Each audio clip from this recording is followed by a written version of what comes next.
La maestra Xochitlanesi, por favor, demos la bienvenida a la aula de los.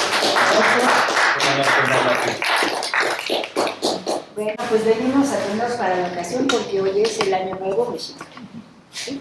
Ya comenzó el año agrícola y ya pues hoy comienza pues el año civil, como quien dice, ¿de acuerdo? Mi ponencia se va a llamar, se llama Hueteocali, Teocali, Tzacuali, recintos de cálculo cósmico, ¿sí?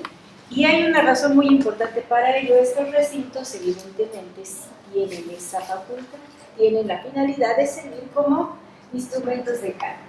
Las poblaciones en Anáhuac siguen precisamente una orientación cósmica.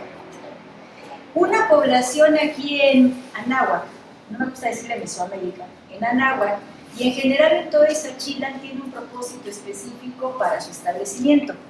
Y el modo en que se establece un centro poblacional en Anáhuac se va a orientar precisamente bajo tres criterios muy importantes, que son los siguientes, ¿sí? El primero de los criterios es establecer esa población conforme a una constelación o un fenómeno cósmico que sea visible dentro de ese lugar.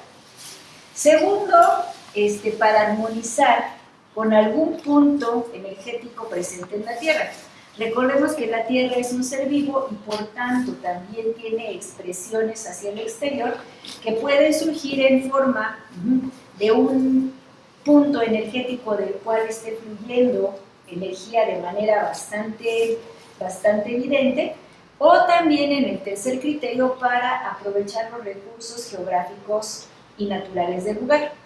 Este último punto también es muy importante. Generalmente todos los centros poblacionales se rigen por el establecimiento de esos tres criterios, ¿sí? Salvo uno. Bueno, de eso vamos a hablar ahorita precisamente. Y para hacer buen uso de esos fluidos energéticos que están presentes en los centros poblacionales ya establecidos, es que los recintos sagrados seguirán en su construcción precisamente tres modelos específicos de construcción. El Hueteocali, ahí está. Sigue, el siguiente es el Teocali, el siguiente en forma constructiva es el Teocali, y es el Tzacuali. Muy bien, pues vamos viendo entonces ahí uno por uno, ¿sí? Es muy importante y para eso siempre es mi insistencia de que para poder entender nuestra cultura primero debemos hablar el idioma náhuatl, ¿sí? Si no dominarlo al 100%, sí por lo menos en la parte etimológica es muy importante conocer cuáles son las partículas que van integrando los diferentes conceptos, porque ello nos da la posibilidad de entender qué es lo que se desarrolla en un lugar y por qué ese lugar es nombrado así. Primero debemos empezar con esta parte, con el Teocali, ¿sí? Teocali nosotros debemos entender que llega de estas dos partículas, Teotl y Cali. En este caso, Teotl mal se traduce como Dios, no es un Dios. Teotl es el principio creador. Le vamos a dejar así el principio creador porque no me quiero ahorita extender demasiado con la etimología de Teotl, que por otra parte es bastante compleja. Izcalochín siempre nos decía que al referirnos a Teotl simplemente lo libráramos. ¿Por qué? Porque hay conceptos en el idioma náhuatl que hacen referencia a cosas tan infinitamente grandes a nuestro entendimiento que solamente los podemos librar. Entonces le vamos a llamar nada más el principio creador. Y a Cali, es una casa o un recinto, de lo cual se desprende que un Teocali es el recinto al principio creador. Muy bien, es el recinto al principio creador. Y en este caso, muchachos, sí me gustaría que entendiésemos esto. En Anáhuac, esta construcción del Teocali, como ya dijimos, es algo que está dedicado al principio creador, pero debemos entender que el principio creador, en su máxima expresión, pues es Huehueteotl, ¿sí? El gran y venerable principio creador. Como ustedes lo puedan entender, como su corazón lo mande, como su corazón lo comprenda, ese es Huehueteotl. Puede ser Dios, la sabiduría suprema, ¿sí? Aquí le vamos a llamar en nuestra filosofía el principio creador. Y de este principio creador, su sabiduría suprema se expresa en los diferentes fenómenos naturales y cósmicos. Que los europeos dieron en llamar dioses, es que no son tales, son principios creadores o fenómenos naturales personificados para poder entenderse mejor. Estos recintos al principio creador se construyen precisamente en lugares donde hay poca población o hay una población relativamente grande. ¿Sí? La extensión de estos lugares, cuyo centro es el Teocalli al cual va la población de ese lugar, puede ser un barrio, puede ser una población más o menos grande, de algunos cientos de habitantes, puede ser en este caso también un lugar que tenga una posición estratégica y que se quiera señalar algo específico que se desarrolla ahí. Por eso mismo vemos que en Ciudad de México, ahí en el centro histórico, vemos demasiadas, a veces demasiadas, construcciones religiosas, porque la mayor parte de estas construcciones religiosas se construyeron sobre el basamento de estos teocalli que estaban anteriormente presentes a la presencia europea y que retoman las piedras, los materiales con que están construidos estos recintos para construir un nuevo centro religioso. Ellos pensaron, los europeos, que con esto las antiguas formas de entender el universo pues habían sido extirpadas, habían sido eliminadas y que pues bastaba con poner un nuevo edificio religioso para en este caso acabar con la antigua filosofía. Y obviamente pues que no es tal. Simplemente cambió el nombre, ¿sí? Cambió la vocación, pero el edificio religioso sigue cumpliendo el mismo propósito que antaño tuvo, que es hacer que la gente converja en ese punto y empiece un trabajo de armonización comunitario. Para eso sirve un templo católico, para eso sirve un templo protestante, un templo adventista. Son lugares donde se desarrolla la espiritualidad. Sigue siendo exactamente lo mismo que desarrollan en la actualidad esos edificios religiosos que están construidos sobre antiguos teocalli. Y sobre todo si las piedras fueron aprovechadas para construir el nuevo recinto, pues todavía se perpetúa más la vibración del lugar. Con un ingrediente más, ¿sí? Con un ingrediente más. Ustedes deben saber que en Europa los retablos, los altares, anteriormente a el mal llamado descubrimiento de América y posteriormente colonización de todo el continente, no tenían oro, simplemente porque Europa no es productora de oro, no tiene yacimientos auríferos, tampoco tiene plata, no tiene estos yacimientos que América tiene hasta por debajo de las piedras, literalmente hablando, ¿de acuerdo? Entonces todo el oro, la plata que Europa tenía antes de estar conociendo nuestro Ixachilan, provenía de China, provenía de Oriente, siendo materias primas que ellos ocupaban más para ornamentación y para bienes suntuarios, y para fabricación y acuñación de moneda. Pero en este caso, yo siempre lo he dicho, España encontró su libertad aquí en América. ¿Por qué? Porque aquí los recintos religiosos se vistieron de oro por dentro. Y aquí viene, y el físico no me dejará, ¿eres físico, verdad? Bueno, el físico no me dejará mentir. El oro es conductor de la electricidad y el así es. Y es el elemento más maleable, ¿de acuerdo? Aquí no hay, entre los nuestros, antes de la presencia europea, no hay, vaya, el valor del oro no es para ellos lo mismo que para Europa. Más que otra cosa, para nosotros el oro era un instrumento de trabajo. ¿Por qué?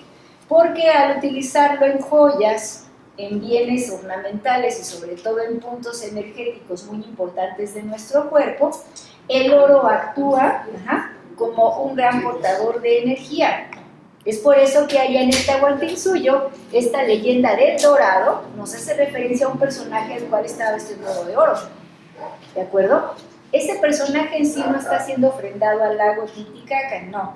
Es un personaje que está trascendiendo, que se da su trabajo continental.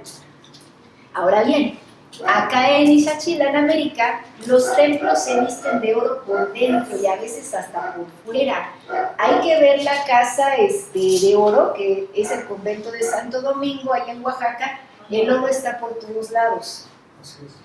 En la Catedral Metropolitana el oro está por todos lados. A cualquier lugar donde vayan ustedes y que haya un retablo, ¿sí?, de madera estofada con recubrimiento de hoja de oro, ahí verán ustedes la presencia del oro trabajando con nosotros dentro de ese Teocalli, que ahora es un templo religioso católico, o puede ser de otra afiliación. La cuestión aquí es que cuando ustedes van a ir, todo está trabajando a su favor para generarles el trabajo espiritual. La madera, las flores, aromaterapia, ¿sí? Ustedes nunca van a ver una iglesia en Europa vestirse de flores como revientan las nuestras en cualquier solemnidad. Y el oro, trabajando con su intención, ¿sí?, con su intención del corazón. Porque cuando ustedes hacen oración y yo hago oración, todo nuestro campo áurico está trabajando directamente desde adentro, dirigido por mi voluntad, canalizado por mi inteligencia y generando movimientos cuánticos, porque los pensamientos, al estar así generados en sinapsis, evidentemente están generando producción de energía, y esa energía sí tiene una presencia física en el entorno y se manifiesta en forma de un calor. Entonces, cuando yo estoy orando, ustedes están orando, esa intención dirigida se expresa en mi campo áurico y reacciona con el oro que está alrededor de mí. El trabajo se completa. La contemplación reflexiva sigue presente en ese recinto que anteriormente era un teocalli y que ahora es un templo religioso católico, aprovechando el plus de que ese lugar sigue estando en un lugar donde originariamente había un trabajo energético que aprovechaba la energía de ese punto en el cual se ubicó. Es por eso que eso sigue presente ahí. Y en Puebla de Los Ángeles hay tantas iglesias como teocalli había, ¿de acuerdo? Porque todas se encontraban dentro de barrios. El Hueteocalli, pues ya sabemos que Teocalli es un gran principio creador, pero aquí es el gran recinto dedicado al principio creador. Dedicado al principio creador. Muy bien. En este caso, el Hueteocalli se construye justo en el centro de una población mucho más grande, a la cual llamaremos el Altépetl, ¿de acuerdo? El Altépetl poblacionalmente ya es mucho más grande que una aldea o que un barrio. El Altépetl puede congregar alrededor suyo a poblaciones más pequeñas que dependan jurisdiccionalmente del Altépetl, y es necesario entonces construir este gran recinto dedicado al principio creador, porque estas poblaciones tan grandes, el Altépetl, se construyen específicamente para coincidir lo que es arriba y lo que es abajo. Se construyen precisamente haciéndolos coincidir ya sea con una constelación o para aprovechar el fluido energético de un lugar. Es por eso que vemos que estos Altépetl, ¿sí?, estos señoríos tan grandes, tienen en correspondencia Hueteocalli gigantescos.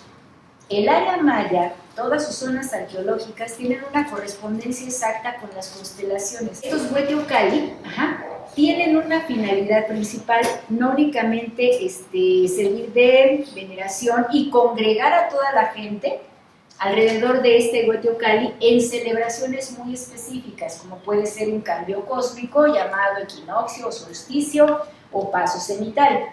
También tiene la finalidad de servir como instrumentos del cálculo del tiempo, del cambio de estaciones, de los pasos cenitales, de las fases lunares. El Hueteocalli en este caso tiene varias etapas constructivas.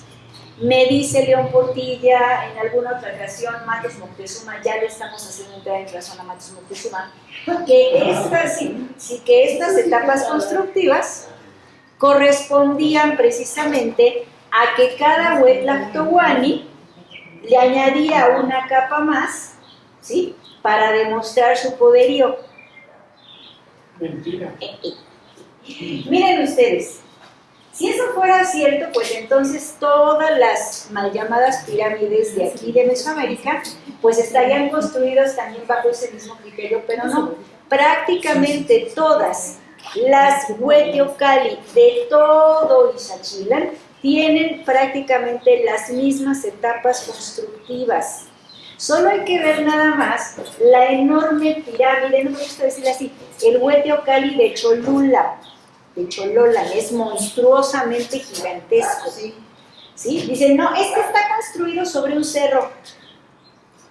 No, el cerro es la Hueteocalli. El cerro es la Hueteocalli, en efecto, y está totalmente construido de manera artificial, no aprovecha algo que ya esté presente ahí, no es un cerro, es una construcción totalmente artificial y hecha por humanos, nada que vienen los Anunnaki y la hicieron, obviamente no. Ahora bien, el tamaño de esa Hueteocalli va en correspondencia también de otra que es también espectacular, que es la Hueteocalli de Teotihuacán, la mal llamada pirámide de Sol, que también tiene prácticamente las mismas etapas constructivas con algo adicional. Debajo existe un yacimiento de material radioactivo. Me lo dice el lugar me lo va a decir, y obviamente que este es un nombre que le ponen la gente de habla náhuatl porque no sabemos realmente cuál fue el idioma originario de la gente de Teotihuacán. Vamos a ver entonces que Teotihuacán tiene esta etimología. Si ahora se van a llevar esto para que lo vayan y lo repliquen en sus ambientes, porque es importante. Me dicen a mí que ese es el lugar donde los hombres se hacen dioses. Yo no veo nada de eso. Yo veo efectivamente aquí a Teotl, veo al principio creador, y atención por favor con las partículas acá, ¿sí? Nosotros debemos empezar a leer los conceptos en idioma náhuatl empezando desde la derecha hacia la izquierda, cuando están así, escritos con caracteres latinos. Y cuando nada más los estoy vibrando, pues los voy a entender desde el final de la palabra. Así es que vamos a entenderlo desde aquí. La partícula Can me hace referencia a que se habla de un lugar muy antiguo, un lugar ancestral. La partícula Wa es una partícula posesiva. Es una partícula posesiva. La partícula I, esto es muy importante. Su, ¿de quién? De él o de ella. Ahora vamos a entenderlo todo. Lugar ancestral, algo posesivo, su de él, su de ella y de Teo. La traducción correcta entonces de Teotihuacán es el lugar ancestral. Fíjense bien, por favor, lugar ancestral donde el principio creador se posee a sí mismo.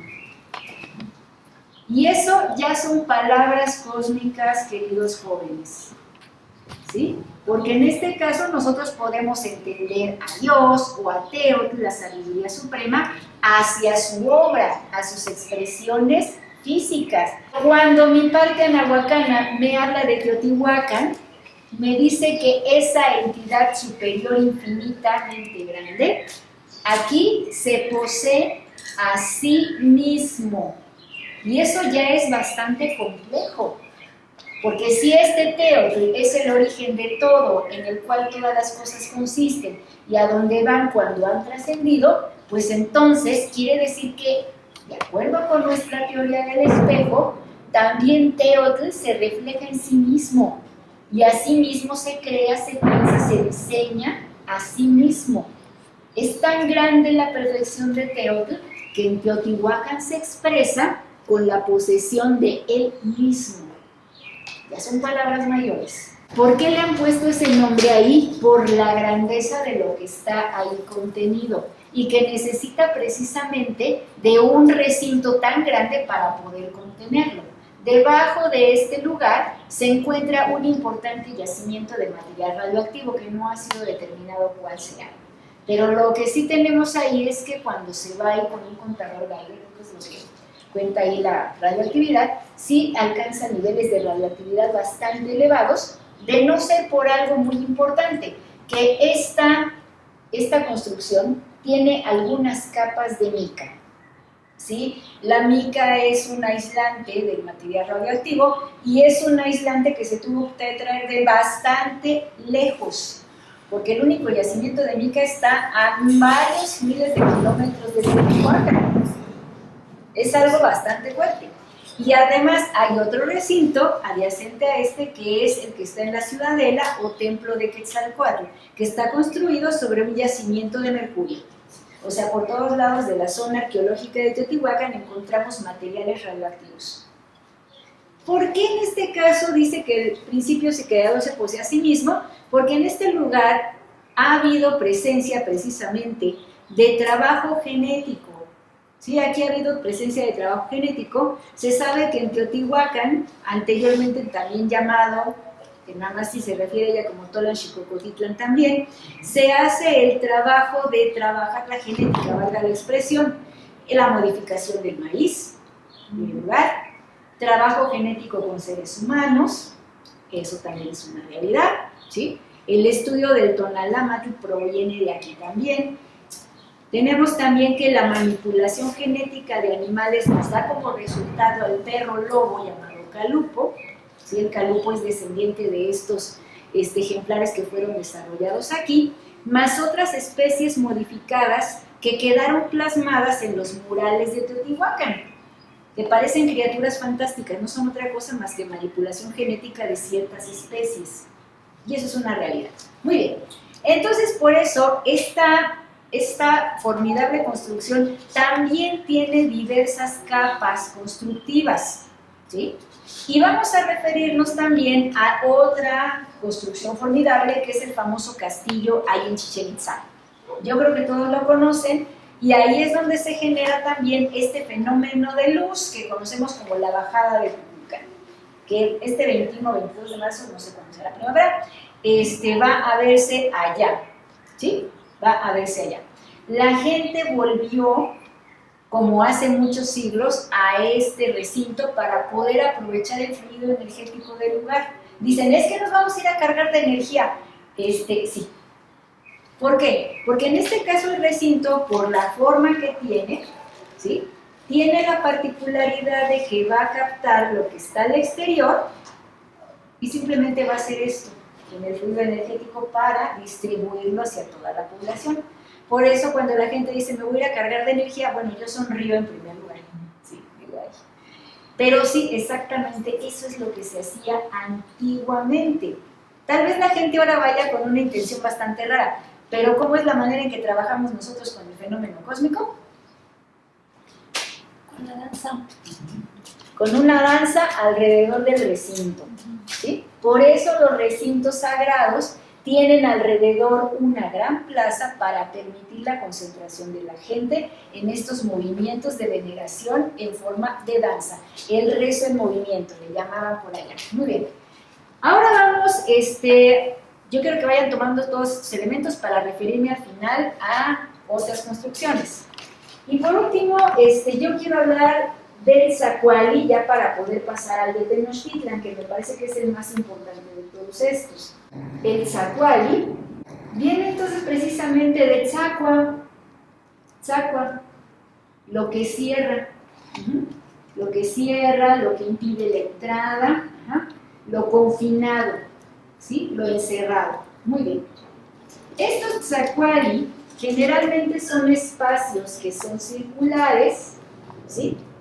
Son circulares, pero que tienen una escalinata enfrente, y el resto del recinto pues es circular. Yo creo que ya conocen este tipo de formaciones. ¿Dónde la han visto? Pino Suárez. Está en Pino Suárez. Es la única Zacuali que le sobrevivió ahí a la Ciudad de México. ¿De qué tal? En efecto, espérate tantito porque se va al final, me lo quiero reservar con el plato fuerte. Miren ustedes, estos lugares se llaman lo que cierra y lo que está confinado porque son lugares pequeños que sirven para el trabajo interno de una sola persona.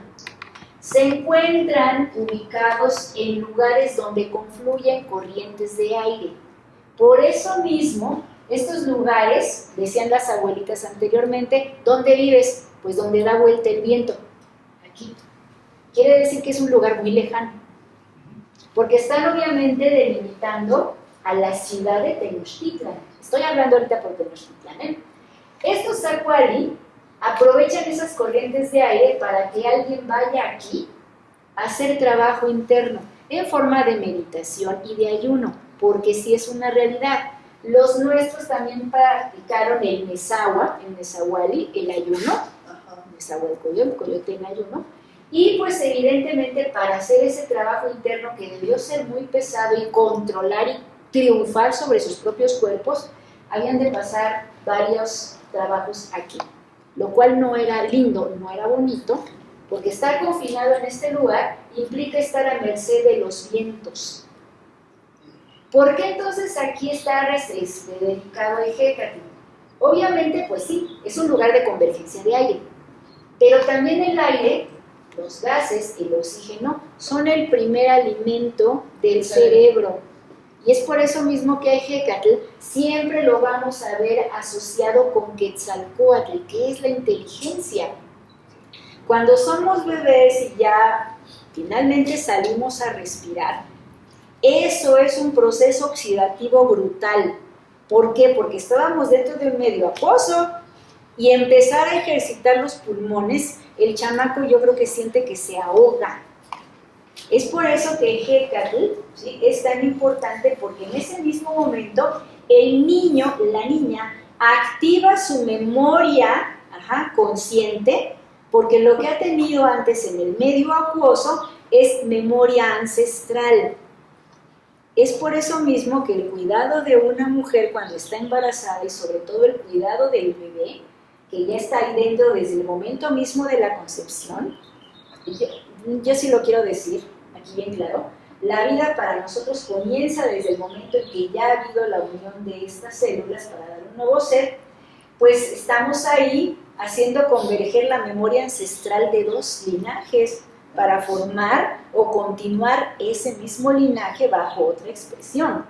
Todos nosotros somos el resultado de una serie de miles y miles y miles de linajes anteriores.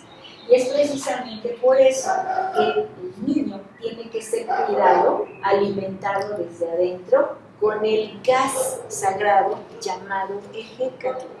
¿Cómo lo hace la mamá? Alimentándose de él. ¿Cómo lo hace la mamá? Con el sonido. Es muy frecuente que las mamás canten el bebé. ¿Y qué cosa es el sonido? Pues es una vibración que se transporta por el aire. ¿Sí? Entonces la situación es que Ejecatl está muy vinculado precisamente con la inteligencia y se debe ver aquí. Ve, este es el único que sobrevivió. Ya sabemos dónde está. Ese es el límite sur de Tenochtitlan. Al norte tenemos precisamente que el Zacuali estaba por donde estaba nuestra Universidad Obrera. El Zacuali estaba donde está actualmente la capilla del Señor de la Humildad. Ahí en la calle de Manzanares, si ustedes van, rumbo a Circunvalación, van a ver que hay una iglesita muy pequeñita, está de color amarillo.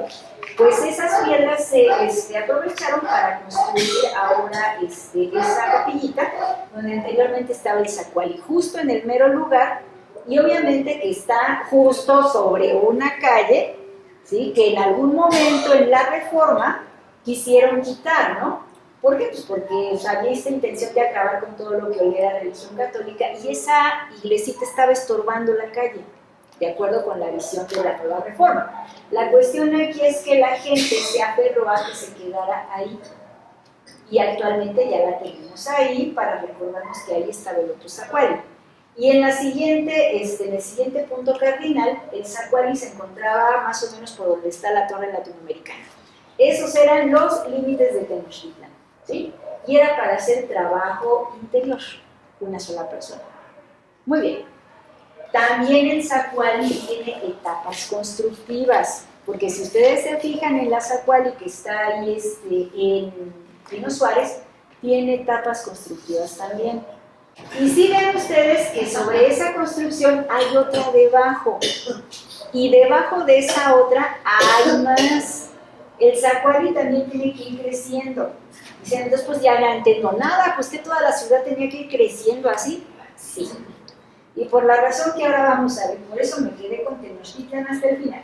Hemos dicho entonces que estos grandes recintos se construyen en lugares donde hay un fluido de energía muy importante, ¿cierto? O que se tienen que construir en concordancia con alguna constelación. En este caso, Tenochtitlan se construye en un islote que realmente era bastante pequeño. ¿Sí? El islote originario de Tenochtitlan era bastante pequeño. Hay la creencia de pensar que el recinto sagrado, todo lo que es el centro histórico, el primer cuadro, se había construido a base de chinampas. No. Es un recinto que sí está construido sobre un islote primitivo. ¿Sí? Y los otros islotes estaban ahí en Tlatelolco y otros más dispersos por el lago. Pero sí, está construido sobre tierra firme y en este caso es un islote muy pequeño. ¿De dónde a dónde iba el islote originario? Iba desde la calle de Brasil, lo que es la Plaza de Santo Domingo, hasta lo que era, y nos lo está marcando el límite, y de eso estaba yo hablando en la clase del día de hoy, el límite exacto del islote original de Tenochtitlan lo marca la serpiente que está empotrada, más bien incrustada en una esquina, ¿sí? Ahí en República del Salvador y Pino Suárez. Ahorita les voy a platicar sobre eso, si me alcanza el tiempo les voy a decir la historia espeluznante que hay detrás de eso.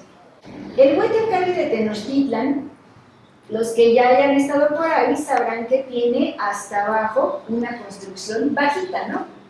Seguida de otra formación más alta. Aquí ya van 3, 4, 5 etapas constructivas, 6, la séptima, aquí está, y hasta arriba los recintos dedicados, el recinto sur a Huitzilopochtli, el recinto norte dedicado a Tlaloc. ¿Por qué? Porque esto sigue una orientación que va viendo al oriente, poniente. ¿Para qué? Para registrar cada equinoccio de solsticio el cambio cósmico con las primeras luces saliendo de aquí y que se vean aquí, ¿de acuerdo? Y me dirán, entonces para eso sirve el edificio dual, el recinto dual que está allá arriba. En efecto, así es. Esta misma forma constructiva, idéntico, lo repite, aunque un poquito más bajo, Tlatelolco, el recinto del Huehuetlacali de Texcoco, del cual ya no quedó nada, y otro Huehuetlacali que también fue destruido, sí, que estaba por Chapultepec, ya no quedó mucho, ¿sí? Siguieron este mismo patrón constructivo. También el de Tenayuca tenía un espacio igual, pero el de Tenochtitlan es el más importante. ¿Por qué? Porque el de Tenochtitlan tiene de este lado un edificio, ¿sí?, que tiene esta forma, es una forma cónica, forma circular, y que tiene sus escalinatas. Y que hoy se encuentra en Guatemala 16. Esto se encuentra en Guatemala 16, República de Guatemala 16. Sí, porque por aquí va la calle de Tacuba. Sí, va la calle de República de Guatemala 16 y su prolongación en la calle de Tacuba. En efecto. Así hasta el poniente. Muy bien. Porque esto está aquí. Y no exactamente justo frente al Huehuetlacali, sino con una inclinación de 23 grados. ¿Esos 23 grados a qué corresponderán? A la inclinación del eje terrestre, que se movió un poquito con el temblor del 2006, sí, que alteró nuestro eje, y por eso estamos teniendo unos cambios cósmicos un poco más acelerados. Muy bien. Entonces este es el recinto que dicen ahora está dedicado a Ejecatl. Y en efecto es un edificio circular y es muy grande. Tiene también varias etapas constructivas, pero la función es que la primera luz que está presente aquí, tanto en los solsticios como en los equinoccios, como en paso cenital, se proyecte de aquí hasta esta entrada que estás viendo justo frente al Huehuetlacali y se ilumina el recinto que está aquí. Porque, muchachos, el edificio más importante del recinto sagrado de Tenochtitlan no es el Huehuetlacali, es este recinto que está aquí. Este lugar, muchachos, este es el Mexico. Realmente este es el Mexico, el lugar del ombligo lunar. Mexico es el ombligo lunar, ¿sí? Nada del ombligo o de la luna, no. Es el lugar del ombligo lunar. Muchachos, ahora piensen un poquito con lógica urbanística. Ustedes construirían una casa o una ciudad en un islote para poner allá su población, en medio de un lago donde podrían ser atacados. ¿Te acuerdas lo que decíamos, verdad? En un lugar donde podrían ser atacados, cercados, ¿sí? Sitiados. Un lugar que no tiene manantiales de agua. Tengo que traer el agua de Chapultepec y tengo que traerla de Azcapotzalco por la fuente de Xancopincan. No tiene recinto, no tiene ojos de agua. Es un islote. Y es un islote que en su momento fue bastante feo. Está muy feo. No es un recinto bonito. ¿Por qué la molestia de la gente de ir y construir ahí precisamente? Algo muy importante debe estar ahí, ¿no? Esto, el Mexico. El lugar más poderoso de la Tierra, porque es el lugar donde la Luna, con respecto de la Tierra, tiene mayor proximidad y mayor acercamiento magnético. Podrá cambiar el eje terrestre, podrán moverse los continentes, pero ese lugar no va a cambiar, porque la Luna en este caso es nuestro satélite. Y en este caso, la Luna está siguiendo el movimiento rotatorio merced al magnetismo que tiene con la Tierra. Entonces, esa conexión la necesita en algún punto. Necesita esa unión en algún punto. Y ese punto es el Mexico. Es tanto el magnetismo que surge de ese lugar, de ese pequeño islote, ¿sí? Es tanto ese magnetismo, que necesitó de un regulador para poder contenerlo. Y lo voy a demostrar. En este recinto se encontraba la mal llamada piedra de Tizoc. Yo creo que ustedes la conocen. Sí. Es la que está en el museo y que tiene una canaleta hecha a propósito, ¿no? Nadie en su sano juicio pensaría que esa es una piedra dedicada a una cosa que se llama sacrificio gladiatorio y que yo no reivindico porque no existe. No voy a poder amarrar de ahí a alguien. No se puede. Esa canaleta no es para que escurra la sangre de los cautivos. Esa canaleta le fue hecha después. Sí. ¿Sí? Sí. Además, la piedra, ustedes la ven y tiene una especie como de derretimiento muy importante. La piedra en este caso se derritió. No, ahora sí que alguien en su sano juicio no va a utilizar una piedra tan imperfecta para poder labrar algo como los dibujos que vemos ahí, ¿sí? De personajes que están sometiéndose al estudio de Tezcatlipoca. Pero en este caso, la piedra se ve que se derritió y que se aplastó en algún momento. Está aplastada. ¿Cómo habrá sido entonces la carga energética que surgió de aquí, que le hizo eso a la piedra? La derritió, ¿sí? Es una piedra volcánica, obviamente, pues se calentó tanto que se derritió. El agujero que tiene ahí en el centro, el orificio, es lo que contenía el regulador. El regulador ya no existe. Bueno, ya no está presente. Pero bueno, y en este caso servía precisamente para evitar que ese flujo energético tan fuerte afectara además a todo lo que está alrededor, porque recuerden esto, muchachos, estamos en medio de un área sísmica, ¿sí? Entonces esa energía tan grande también se canalizaba a partir de ese regulador. Miren pues entonces aquí lo que pasaba, ¿sí? Ese es el edificio más importante porque ahí debajo está el Mexico. Ahora que ya, ya fue descubierto, ya es una ventana arqueológica, empezó a surgir en el 2017 a partir del temblor del 19 de septiembre. Muy bien. pues empezó a caerse todo lo que estaba ahí. Originalmente ese predio iba a ser utilizado para hacer un hotel, creo que era la cadena Hilton, no sé, pero iba a ser un hotel. Cuando dan con el vestigio, pues obviamente le dan parte a Lina, ¿no? Pues es que no, nosotros queremos hacer el hotel, sí, pero es que hay una zona arqueológica ahí abajo, no lo pueden. Pues se empeñaron, ¿no? Y en esto de estar platicando si lo quitamos o no, que se cae todo el edificio. Se cayó el edificio, ¿por qué? Pues porque esto empezó a hacer esto. Los mismos trabajadores, yo los entrevisté, nos dicen que había noches en que eso tremolaba. ¿No? Y que empezaba como que a haber mucha humedad ahí. Y si ustedes van, lo van a notar. El recinto es muy frío. Vayan y lo vean. La cosa es que esto está muy inestable, muchachos. El Mexico está muy inestable. Ya hizo que todas las fachadas de esa calle se estén colgando hacia acá. Vayan y vean.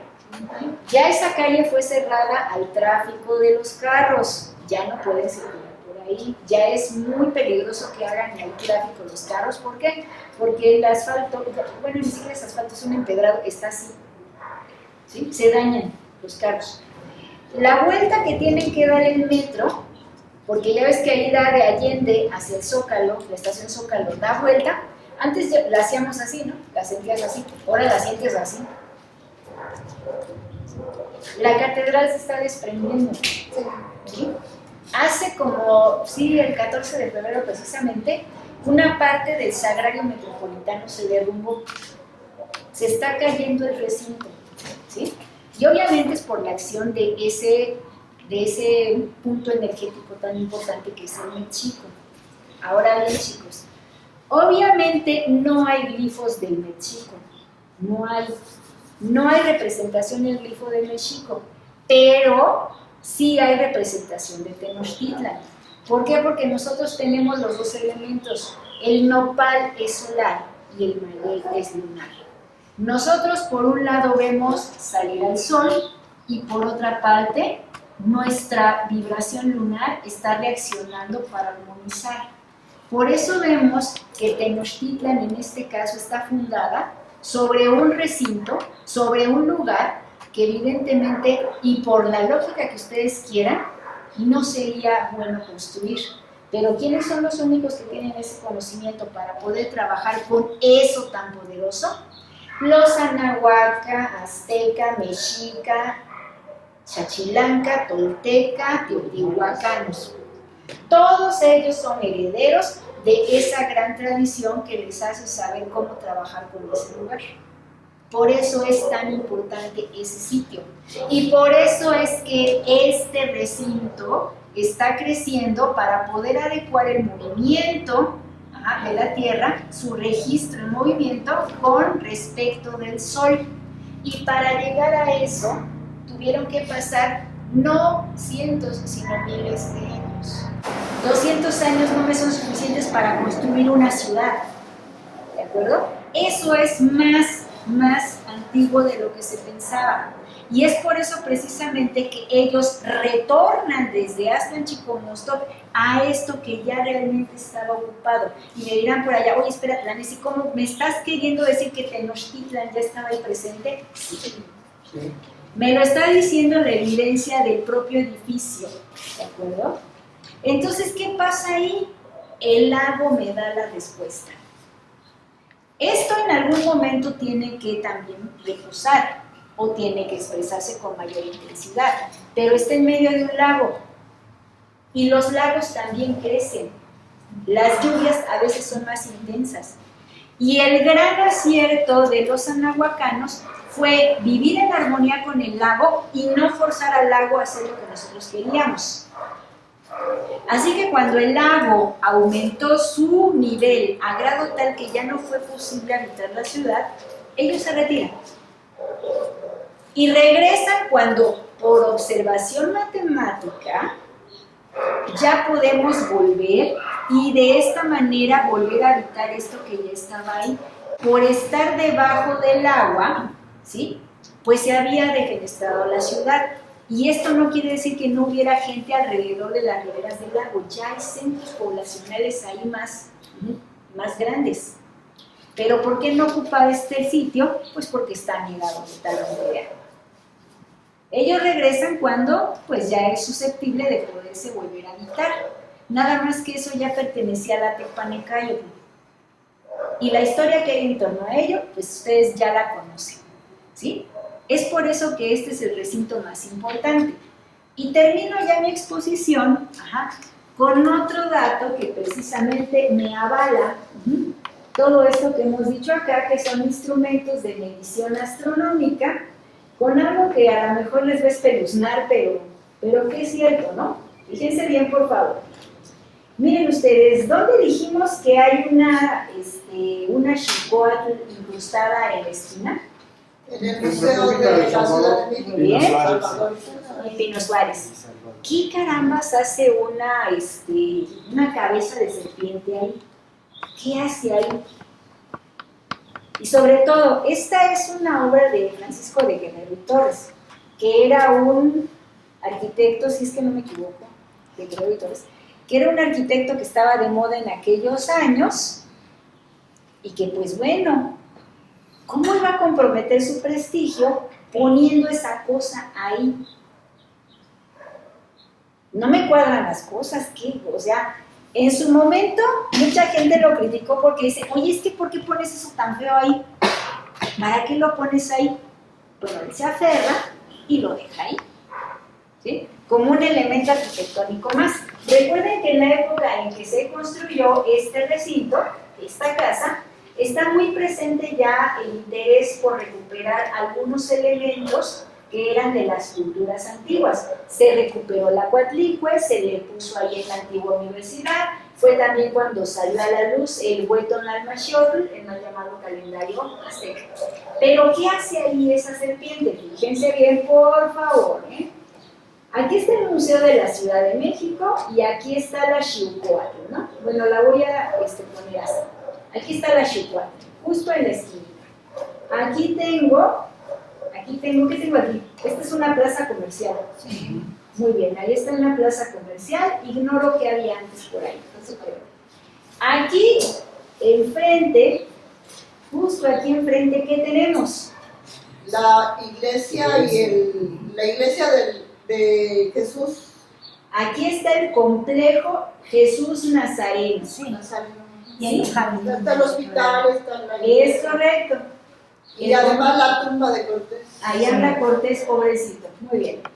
Fíjense bien, por favor, muchachos. ¿Ya entraron a esa iglesia? No, sí. ¿Ya entraron? Yo no. Sí. ¿Ya no? Bueno, pero aquí ellos sí han entrado. Sí. Ya no tiene retablo. No. No, pues fue destruido durante la reforma. ¿Qué ven ustedes en el altar mayor? ¿Qué hay ahí? ¿Quién está ahí? Si ustedes ven la construcción desde afuera, verán que está hecha completamente de piedra. ¿De acuerdo? Incluso la capilla adyacente pues está dedicada precisamente por los caballeros de Colón para conmemorar la presencia de Colón aquí en el continente. Si hemos dicho nosotros que las iglesias y templos católicos ya del virreinato se construyeron sobre recintos, pues esto debe estar demostrando que hay un lugar, algo muy especial ahí. ¿Qué había ahí? Sobre todo por el tamaño de la iglesia, más o menos me doy una idea del tamaño del recinto.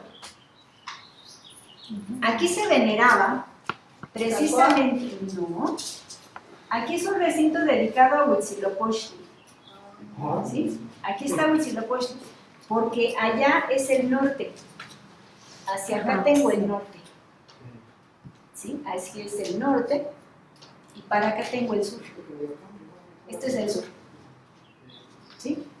Entonces aquí, pues estoy delimitando la parte sur, bueno, sí. Aquí esta serpientita me está diciendo que ahí estaba el límite de lo que era el islote original. Posteriormente ya eran chinampas. Cortés en este caso va a ser como que la primera labor o el intento evangelizador de extirpar esas antiguas creencias implantando un culto religioso católico. Y en este caso elige la figura de Jesús Nazareno, ¿de acuerdo? Como advocación para venerarla aquí, ¿sí? La cuestión es que el culto de Jesús Nazareno no pegó. No pegó. ¿Por qué? Porque este lugar no es viento. ¿Cuáles son los 4 lugares de viento donde sí pega mucho el culto?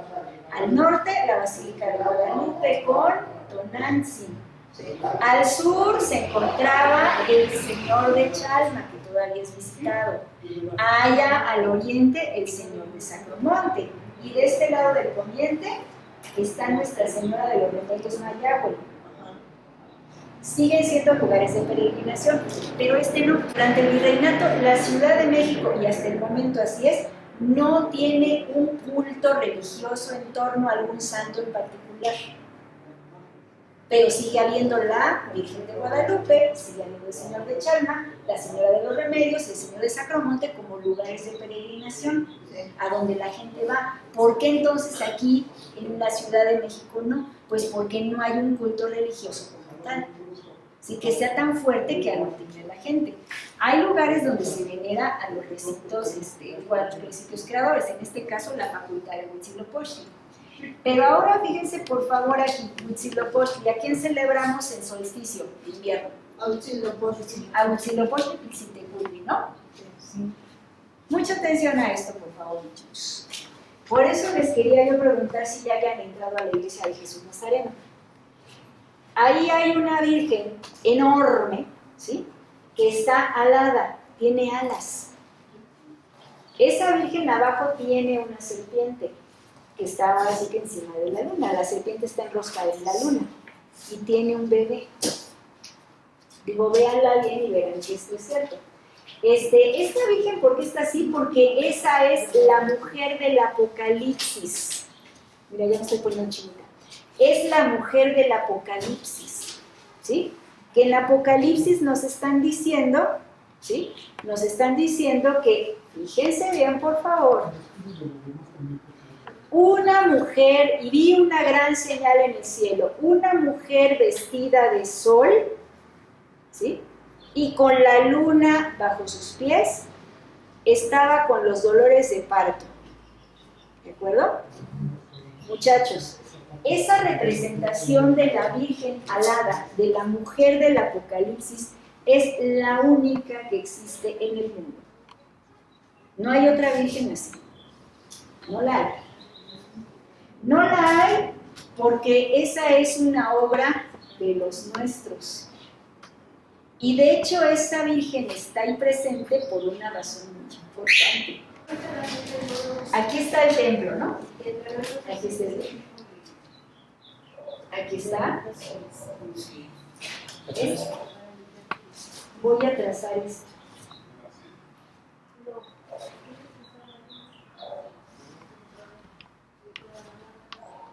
Y voy a ver precisamente con el altar mayor. ¿Sí?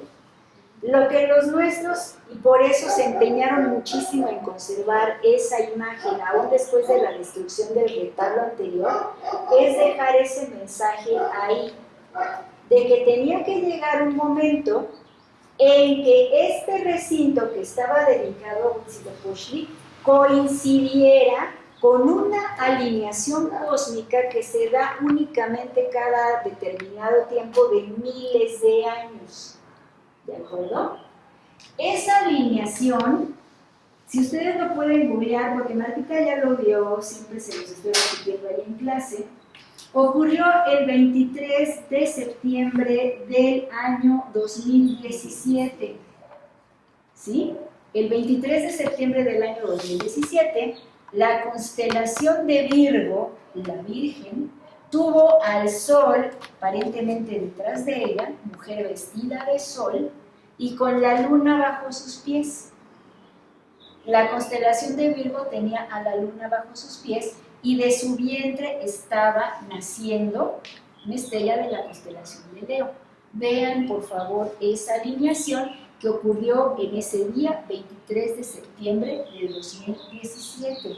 Si por cálculo matemático se sabía aquí en Tenochtitlan que eso tenía que ocurrir,